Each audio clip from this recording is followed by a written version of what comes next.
wary. "I distinctly said we did not want any engagement gifts." "This doesn't really count."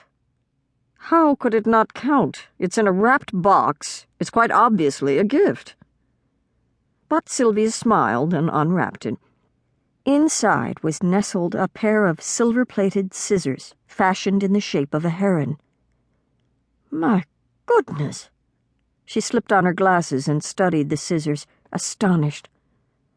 "My mother had a pair exactly like these. Where on earth did you find this?" "In your attic, earlier this summer when we were looking for your great-grandmother's quilts," said Sarah. "You ordered me back to work every time I got sidetracked, so when I found them, I set them aside to show you later. When you found the quilts, I forgot about the scissors in all the excitement." "In the attic? Then—" The weight and shape of the scissors felt so familiar in her hands that, even with her eyes closed, she could have described the pattern of nicks on the blades. "Then these must be my mother's. I should have known them immediately. Did you know these were given to her by the woman who taught her to quilt? An aunt or someone. My mother was just a girl when she used these scissors in making her first quilt. I thought you might like to use them when you make your bridal quilt." Sylvia nodded, scarcely hearing. She could picture her mother slicing through fabric with a sure and steady hand, cutting pieces for a dress or a quilt. She remembered sitting beneath the quilt frame as her mother and aunts quilted a pieced top, eavesdropping on their conversation, watching as they worked their needles through the layers of fabric and batting. The weight of her mother's scissors as they rested on the quilt top made the layers bow at her mother's right hand, the depression vanishing and reappearing, accompanied by a brisk snip as her mother trimmed a thread.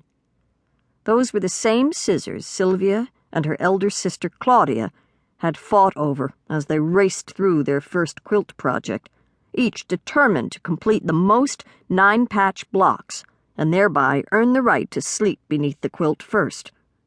It was a wonder the scissors had not been damaged beyond repair that wintry afternoon, the way Claudia had flung them across the room in frustration when she tried to pick out a poorly sewn seam and jabbed a hole through her patches instead. "What pattern are you going to use?" Sylvia looked up. "What pattern are you going to use for your wedding quilt?" Sarah regarded her, curious. "You are planning to make one, aren't you?"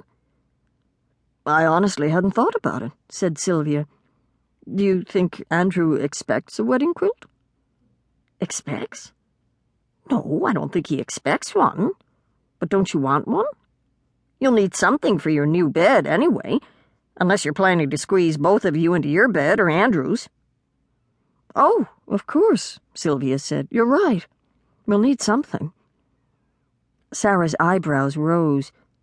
"Did you forget about that part? Most married people, cohabit, unless you were planning on twin beds a discreet distance apart." "Our sleeping arrangements are none of your business." Then Sylvia paused. "Actually, I suppose this sounds foolish, but I forgot we would be sharing a room." Sarah put an arm around her. "I know it's probably been a while, but there's nothing to be nervous about, especially with Andrew. I'm sure he'll be—" "No, you don't understand," said Sylvia. "I'm not talking about what you think I'm—" "You're going to force me to say it, aren't you? Very well, then. Sex. I'm not talking about sex. I said share a room, not share a bed." "I think you should be prepared to do both," said Sarah carefully. "Andrew might be disappointed if you don't want—" "I said I'm not talking about sex!" exclaimed Sylvia, so forcefully Sarah jumped back in surprise. "Andrew and I will be fine in that department, and that's the last I'll say on the subject. My concern is with my room. I haven't shared a bedroom since James passed. Before then, even. Since he went overseas." "I see. You're used to having a room of your own space." "Precisely." If her bedroom didn't reflect Andrew's tastes and interests as well as her own,